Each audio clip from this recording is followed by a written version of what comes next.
இன்றைக்கி மகானதில் நல்லா நினச்சி ஷார்ட்டாக ரிவ்யூ பார்க்கலாம். தாத்தா வந்து இப்போது காவேரிக்கு சூப்பராக ஒரு ஐடியா கொடுத்துட்டாரு. அந்த வீட்டு மேலே பயங்கரமாக உனக்கு சென்டிமெண்ட் இருக்குல்ல, அப்போ நீ அந்த வீட்டை வாங்கிக்கோ அப்படின்னு சொல்லிட்டு இதை கேட்டவுடனே விஜய்க்கு வந்து ஒரே ஹாப்பி ஆகிடுச்சு. சூப்பர் தாத்தா, இது எனக்கு கூட தோணல, நம்மளே அந்த வீட்டை வாங்கிடலாம் அப்படின்னு விஜய் சொன்னோடனே காவேரி சொல்கிறாங்க, என்கிட்ட ஏது அவ்வளோ போனோம் அப்படின்னு சொல்லிட்டு, உனக்காக நான் வாங்க மாட்டேனா அப்படின்னு சொல்லிட்டு விஜய் சொல்கிறாரு. சூப்பர் தாத்தா, அந்த வீட்டை நம்மளே வாங்கிடலாம் அப்படின்னு சொல்லவும் தாத்தா சொல்கிறாரு, ஹில் ஸ்டேஷனில் வந்து ஒரு வீடு வாங்குறது எவ்வளோ பேரோட கனவு தெரியுமா, உங்களுக்கு அப்படி அமைஞ்சிருக்கு. காவேரி நீ உனக்கு குழந்தை பிறந்தா எல்லாருமே வந்து வெக்கேஷனுக்கு அப்படியே போயிட்டு அங்கே தங்கிட்டு வரலாம்ல அப்படி சொல்லிட்டு தாத்தா சொல்கிறாரு. ஒரு வகையாக வந்து இப்போ காவேரி அதை பற்றி யோசிக்க ஆரம்பிச்சிட்டாங்க. ரூமுக்கு போனோடனே வந்து காவேரி வந்து விஜய் கிட்ட அதை பற்றி கேட்குறாங்க.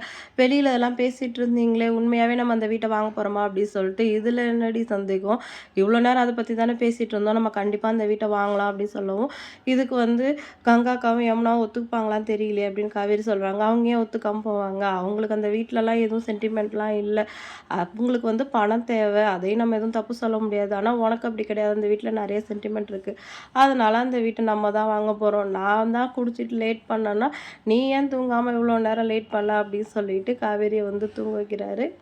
அடுத்த நாள் வந்து விஜய் வந்து பாட்டிக்கிட்ட வந்து பேசிகிட்டு இருக்காரு. அப்போ வந்து அவங்க சித்தி காஃபி எடுத்துகிட்டு வராங்க. உங்களுக்கு உடம்புலாம் எப்படி இருக்குது சித்தி அப்படின்னு சொல்லிட்டு அவங்க சித்தியை விசாரிக்கிறாரு. இப்போ உடம்புலாம் பரவாயில்லப்பா அப்படின்னு சொல்கிறாங்க. நீ தான் வந்து டீயை பார்த்துக்கிறதுக்கு நான் கிளம்ப வேண்டியது தான் வீட்டுக்கு அப்படின்னு சொல்கிறாங்க. உங்களை யார் போக சொன்னா, நீங்கள் இங்கே தான் இருக்கணும் அப்படின்னு சொல்லிட்டு விஜய் சொல்கிறாரு. பாட்டியும் அதே சொல்லிட்டு இருக்காங்க. இப்போ காவேரி வரவும், உனக்கு காஃபி டீ ஏதாவது வேணுமா அப்படின்னு சொல்லிட்டு கேட்குறாங்க. நான் அதெல்லாம் நிறுத்திட்டேன் அப்படின்னு சொல்லிட்டு, என்ன பாட்டி சீக்கிரம் ஏஞ்சிட்டிங்க அப்படின்னு பாட்டிக்கிட்ட பேச்சு கொடுக்குறாங்க. ஆனால் பாட்டி வந்து ரிப்ளை கொடுக்கவே இல்லை. சரி நீ எதுவும் குடிக்காமல் இருக்கக்கூடாது, நான் உனக்கு ஜூஸ் எடுத்துகிட்டு வரேன் அப்படின்னு சொல்லிட்டு அவங்க சித்தி வந்து கிளம்பிடுறாங்க. இப்போ பாட்டிக்கிட்ட, என்ன பாட்டி என் மேலே என்ன தான் கோவம் உங்களுக்கு, என்கிட்ட பேச மாட்டிங்களா அப்படின்னு சொல்லிட்டு காவேரி கேட்கவும், உன் மேலே எனக்கு நிறைய கோவம் இருக்குது, என் பேரன் அந்த வீட்டுக்கு வரணும்னு வந்து நினச்சேன், வந்துட்டான், அதனால் நீயும் இங்கே இருந்துக்கலாம் சொல்லியிருக்கேன், அவ்வளோதான். உன் மேலே வந்து எனக்கு எந்த காலத்துலேயும் கோவம் குறையவே குறையாது, உன் மேலே காட்டுற அக்கறை எல்லாமே உன் வயிற்றில் இருக்கிற எங்கள் பேர பிள்ளைக்காக தான் அப்படின்னு சொல்லவும், பாத்தியாடா என் மேலே உங்கள் பாட்டிக்கு எவ்வளோ கோவம் சொல்லிட்டு, நீ பிறந்து வந்தோடனே எனக்காக இதையெல்லாம் கேட்கணும் அப்படின்னு சொல்லிட்டு காவேரி வந்து அவங்க வயிற்றில் இருக்கிற குழந்தைகிட்ட பேசுகிறாங்க.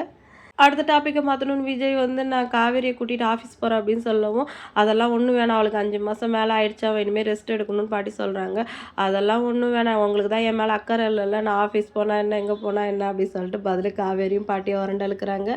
நாளைக்கு தீபாவளி பாட்டி, அதுக்கப்புறம் லீவில் ஸ்டாஃப்லாம் போயிடுவாங்க, இன்றைக்கி போனால் தான் பேச முடியும், நான் காவேரியை கூட்டிகிட்டு போயிட்டு கொஞ்சம் நேரம் இருந்துட்டு வந்துடுறேன் அப்படின்னு சொல்லவும், காவேரி அவங்க அம்மா வீட்டுக்கு போகணும்னு சொல்கிறாங்க. விஜய் நான் ட்ராப் பண்ணுறேன் அப்படின்னு சொல்கிறாரு.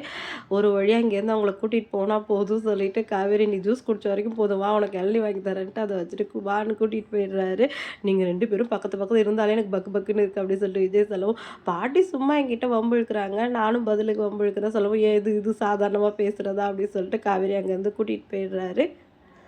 அடுத்த சில சாரதா வந்து பலகாரம்லாம் செஞ்சிட்ருக்காங்க. யமுனாவும் கங்காவும் வந்து அங்கே இருக்காங்க.